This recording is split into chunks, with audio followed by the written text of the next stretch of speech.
Time stands still. The same street, the same faces, the same crime, over and over again. Detective William Murdoch isn't just chasing a killer this time.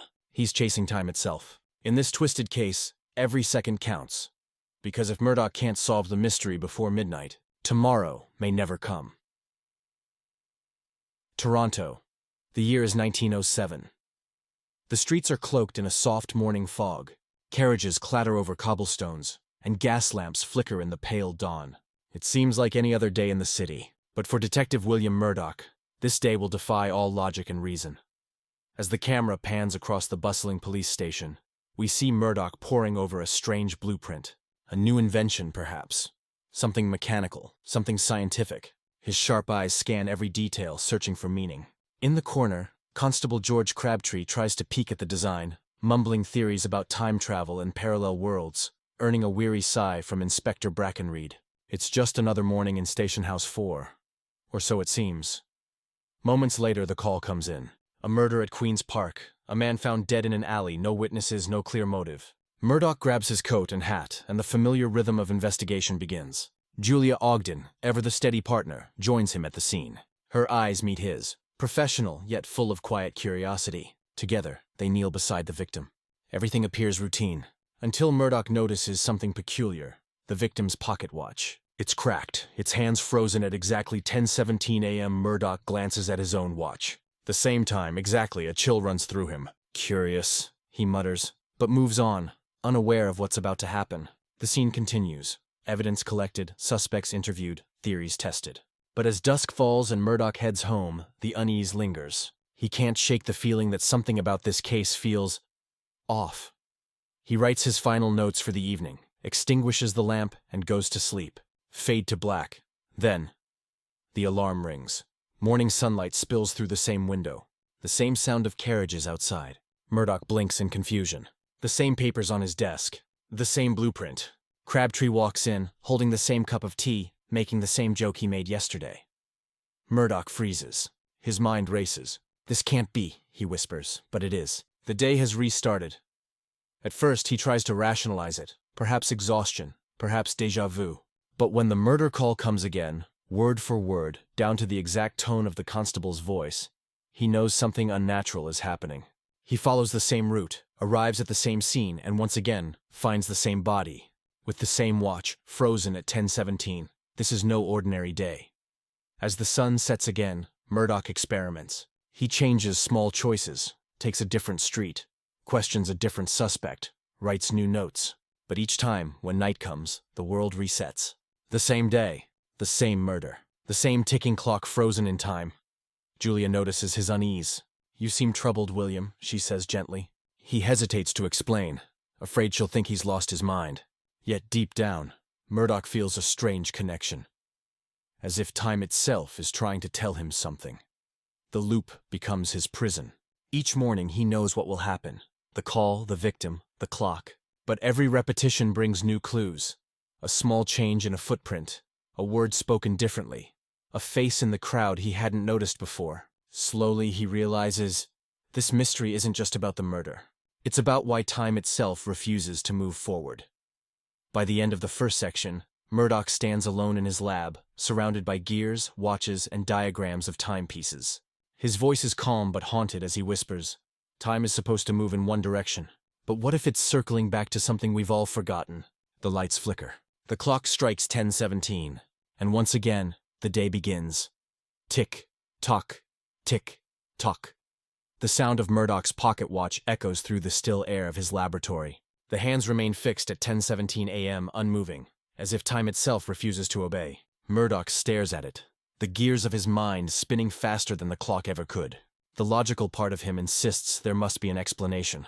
A trick of the mind, a mechanical failure, or even a hidden experiment gone wrong. But deep down, a quiet voice whispers something else. This is not science. This is fate.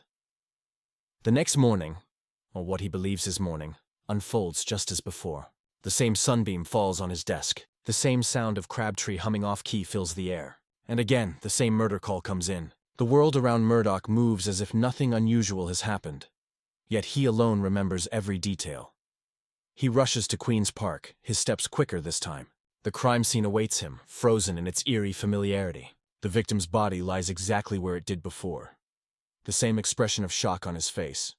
The same watch in his hand. Murdoch kneels down, inspecting every corner, every speck of dust. He finds something he missed the first time.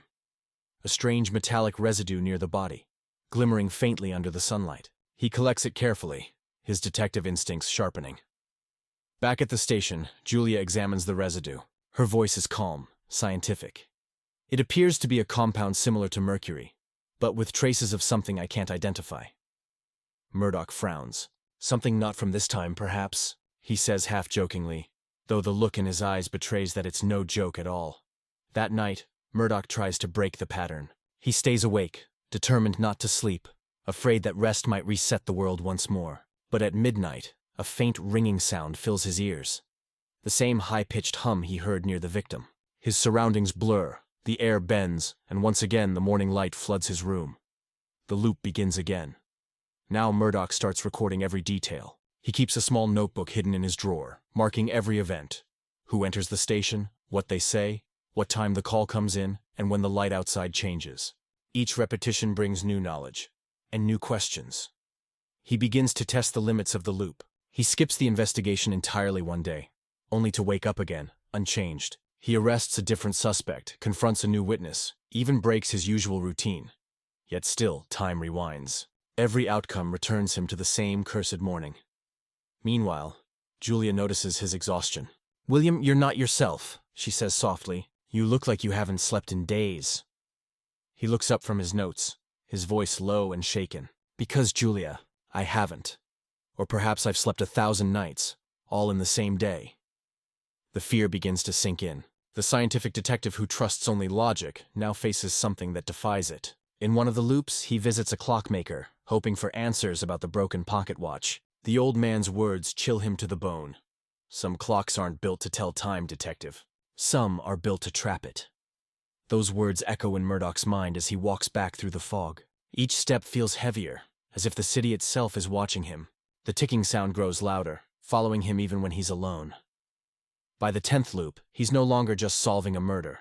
He's fighting for his sanity. He starts to notice subtle differences. A man in the background who wasn't there before, a shadow that lingers too long, a voice whispering his name in empty hallways.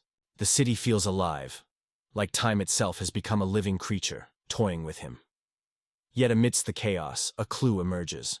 A link between the victim and a forgotten experiment from Murdoch's own past. A test involving electromagnetic fields and temporal vibrations. It was meant to measure time differently, not control it. But what if someone had taken his idea and twisted it? Standing before his chalkboard, filled with sketches of timepieces and spirals, Murdoch mutters to himself, "If time is looping, someone must have wound it too tight." The lights flicker once again. The pocket watch trembles on his desk. And as the clock strikes 10:17, he whispers, half to himself, half to the universe, "I will find you. Whoever you are, whatever you've done, time won't protect you forever." The ticking stops. Silence. Then, another sunrise. The loop continues. The 10th sunrise feels heavier than the rest. The light that once filled Murdoch's room now feels pale and distant, like time itself is growing tired of repeating. His notes cover every inch of his desk. Pages filled with identical events, sketched faces, and cryptic markings that no longer make sense. But one page stands out. A drawing of a pocket watch with initials engraved on the back. W.M. Murdoch runs his fingers over the sketch, realization dawning. The watch isn't just a clue, it's a message meant for him. He visits the morgue again, determined to look beyond the obvious. Julia joins him, curious yet concerned. "William," she says softly, "you've been here every day this week, studying the same body." He pauses, his voice low, almost breaking. "Because, Julia, I've lived this day more times than I can count, and every time, it leads me here." Julia studies his face, not the calm detective she knows, but a man haunted by something far beyond reason. Together they examine the victim once more. Beneath the torn lining of the man's coat, Murdoch finds a faded photograph. A younger version of himself standing beside another man, both smiling proudly beside a strange contraption. On the back, a single phrase is written. "Time remembers what man forgets." His breath catches. The man in the photo, the victim, was once his mentor, Professor Alistair Grayson, a physicist who vanished years ago after an experiment gone wrong. Murdoch had worked with him briefly, developing a theory that time could be measured as energy, not motion. The project was abandoned, buried in secrecy after an explosion destroyed their laboratory. Murdoch never spoke of it again. Until now, could Grayson have returned? Could his death be the key to the endless day? Murdoch feels the ground beneath him shift, not physically, but emotionally. Memories he buried long ago resurface. He remembers the guilt he carried after the lab accident. How he blamed himself for Grayson's disappearance. What if this loop isn't a curse, but a reckoning? A way for time to force him to confront the past he tried to erase? In another loop, Murdoch revisits the ruins of the old laboratory, now abandoned and overgrown. Dust covers the shattered machines, but the air still hums faintly, as if the experiment never truly ended. He kneels beside a rusted console, brushing away the cobwebs, revealing an inscription burned into the metal. Reset until resolved. The words strike him like thunder. This isn't random. The loop was designed, engineered to repeat until the truth is uncovered. Until he understands. Julia finds him there, lost in thought. "What are you hoping to find?" she asks gently. Murdoch doesn't look up. "Not what, Julia? Who?" "I think I'm the reason this loop exists." The emotional weight deepens. Each repetition becomes more personal. Murdoch isn't just reliving a day. He's reliving his regrets, his choices, his unhealed wounds. In one loop, he apologizes to Julia for things he never said before. In another, he takes a moment to simply sit with Crabtree and listen to his wild stories. The loops, once suffocating, now feel like mirrors, showing him the man he was, the man he lost, and the man he might still become. Then, one loop changes everything. As the clock strikes 10:17, the watch in Murdoch's pocket flickers with faint blue light. The gears inside begin to move, backward. The world slows, sound distorts, and suddenly Murdoch finds himself standing not in the present, but in the old laboratory, on the day of the explosion. Grayson is there, frantic, surrounded by humming machinery. "William, it's not ready!" he shouts. But Murdoch, filled with the knowledge of countless loops, understands what to do. He reaches for the control lever. "It's not about stopping time," he says, his voice steady. "It's about letting it move forward again." Grayson looks at him, realization dawning in his eyes. "You came back," he whispers. Murdoch nods, tears forming. "To finish what we started." The machine bursts with light, a wave of energy surging through the air. Everything goes white. When the brightness fades, Murdoch is back in his lab, morning sunlight streaming through the window. The clock on his desk reads 10:18, time has finally moved forward. He exhales, a small broken laugh escaping his lips. Julia enters, holding a newspaper. "You look like you've seen a ghost," she says. Murdoch smiles faintly. "Perhaps I have, and perhaps I've finally let him go." He glances at the pocket watch one last time. It ticks softly, alive once more. The morning light feels different this time. Warmer, softer. The air carries a quiet stillness that Murdoch hasn't felt in what seems like forever.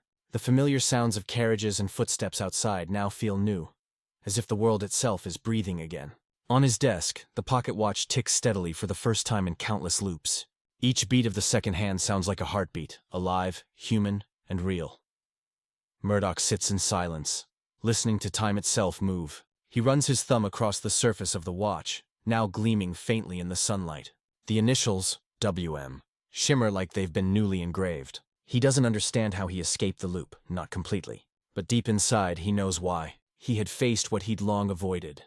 The guilt, the memory, and the part of himself trapped in the past. Julia enters, holding 2 cups of tea. There's something serene about her presence, as if she too can sense that something invisible has shifted. "You look well rested for once," she says with a gentle smile. Murdoch chuckles softly. "I suppose I've had many nights to rest, Julia, though none that counted until now."